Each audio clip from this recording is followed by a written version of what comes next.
Shalom, salam damai sejahtera dalam kasih Kristus bagi kita semua. Senang rasanya saya bisa menyapa Bapak Ibu Saudara sekalian di dalam dunia YouTube. Setelah sekian lama saya tidak muncul di per-YouTubean. Dan terus dukung channel ini dengan cara like, comment, share, and subscribe supaya channel ini berkembang untuk kemuliaan Tuhan. Ya, hari-hari ini kita dihebohkan setelah berita yang viral di Lampung, yaitu pembubaran ibadah yang sedang berlangsung yang dilakukan oleh gereja atau GKKD di Bandar Lampung, dibubarkan oleh salah satu oknum atau ketua RT yang berani membubarkan atau memberhentikan kegiatan ibadah di gereja tersebut.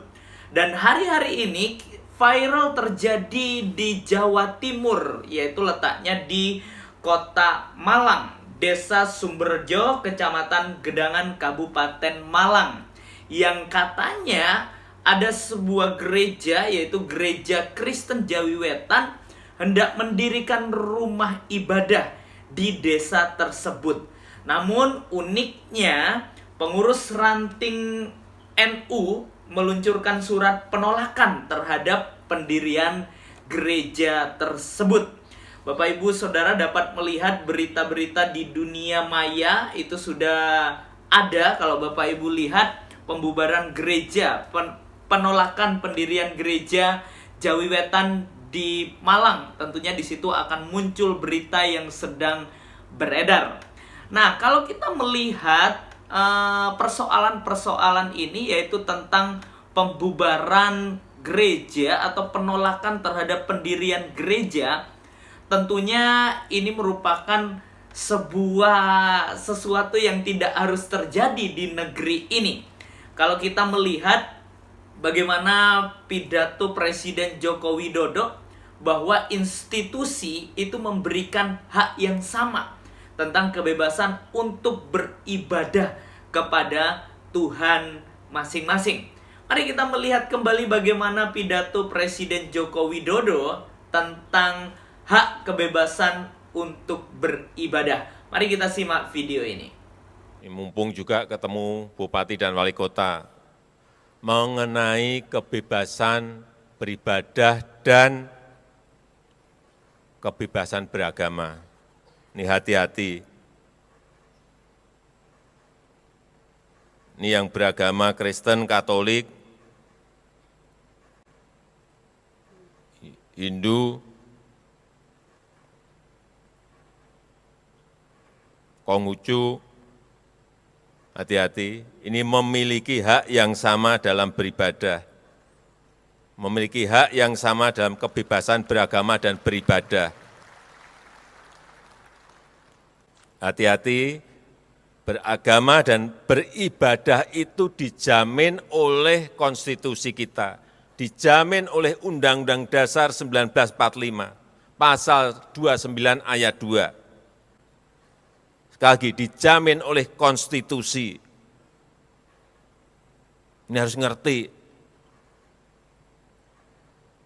Dandim, Kapolres, Kapolda, Pangdam harus ngerti ini. Kejari, Kejati. Jangan sampai yang namanya konstitusi itu kalah oleh kesepakatan. Konstitusi tidak boleh kalah dengan kesepakatan. Ada rapat FKUB misalnya, ini misalnya, sepakat tidak memperbolehkan membangun tempat ibadah. Hati-hati loh, konstitusi kita hati-hati loh, menjamin itu. Ada peraturan wali kota, atau ada instruksi bupati, hati-hati loh, kita semua harus tahu masalah ini. Konstitusi kita itu memberikan kebebasan beragama dan beribadah. Meskipun hanya 1, 2, 3 kota atau kabupaten, tapi hati-hati mengenai ini.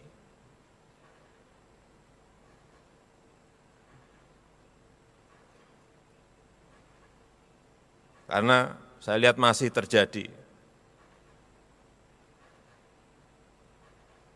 Kadang-kadang saya berpikir sesusah itukah orang yang akan beribadah. Sedih gitu kalau kita mendengar. Dari pidato Bapak Presiden Joko Widodo tentunya sangat jelas bahwa institusi, yaitu memberikan hak yang sama tentang kebebasan beribadah. Yang menjadi pertanyaan, kira-kira apa sih yang menyebabkan penindasan dalam tanda kutip untuk kaum minoritas di dalam beribadah? Ya, bagi netizen yang tahu kira-kira apa sih yang menjadi penyebab terjadinya penindasan atau terjadinya penolakan terhadap pendirian gereja di negeri ini? Silahkan netizen tulis di kolom komentar. Ya, apakah SKB 2 Menteri itu menjadi penyebab persoalan penolakan dari pendirian gereja? Ya, kita tidak mengerti apa sebenarnya yang terjadi. Jika hal itu demikian, kita bersyukur kepada Tuhan ada salah satu dari seorang muslim tentunya yang memperjuangkan untuk uji material SKB 2 Menteri yang akan dibawa ke Mahkamah Agama. Mari kita melihat bagaimana seorang yang terkenal dengan sebutan Abu Janda akan membawa semua ini ke ranah hukum, yaitu ke Mahkamah Agama. Mari kita simak video ini. Assalamualaikum, dengan saya Permadi Arya. Pembubaran ibadah di Bandar Lampung kemarin adalah kezaliman biadab. Dan pelakunya masih melenggang bebas, padahal langgar pasal 307 penjara 5 tahun. Saya bersama lawyer Bang Rinto, hari ini sudah dapat surat kuasa dari para korban. Kami akan mengantar para korban ke Mahkamah Agung untuk gugat uji material SKB 2 Menteri. Karena SKB 2 Menteri adalah akar masalah penindasan terhadap minoritas. Buat teman-teman yang ingin perubahan, yuk sama-sama kita bergerak. Jangan biarkan para korban berjuang sendiri untuk hak beribadah mereka. Perlu gerakan rakyat people power untuk tumbangkan diskriminasi SARA berupa regulasi bernama SKB 2 Menteri. Jadi yuk kita gerak, yuk bersuara. Ya, dari semua apa yang terjadi di negeri ini, mari kita terus berdoa untuk Indonesia. Kiranya Tuhan tetap melawat negeri ini. Tuhan memakai setiap pemerintahan yang ada untuk menjalankan tugas mereka dengan penuh tanggung jawab di hadapan Tuhan. Kita doakan supaya bangsa ini memiliki toleransi yang kuat antar umat beragama sehingga tercipta kerukunan di dalam kehidupan bersosial. Kiranya video ini boleh menjadi berkat bagi setiap kita. Tuhan Yesus memberkati kita. God bless you.